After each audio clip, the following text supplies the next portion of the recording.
La bataille franco-américaine autour des accords du GATT avec aujourd'hui l'intervention remarquée de François Mitterrand dans le débat.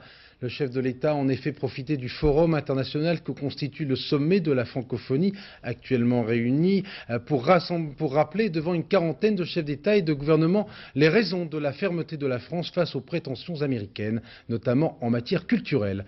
Reportage de nos envoyés spéciaux à l'île Maurice, Philippe Arroir, Bernard Connor. Photo de famille. L'occasion était trop belle face aux chefs d'État et de gouvernement de 47 pays francophones de tailler en pièces la position américaine sur le GATT.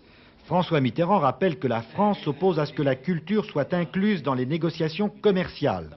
Cela intéresse aussi les partenaires francophones de la France, qui devraient emboîter le pas, du moins sur le principe. Et pan pour Bill Clinton. J'ai entendu avec un peu de peine la dernière déclaration d'un homme que je connais et que j'estime, le président Clinton.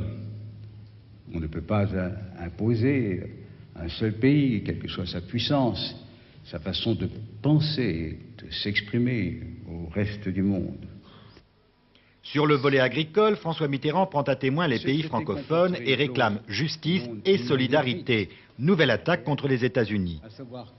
À tout moment, le traité sera révocable par l'initiative d'un seul. C'est établir entre les nations un type de relation proprement insupportable. Et si je vous en parle, c'est parce que inacceptable ne peut pas être accepté.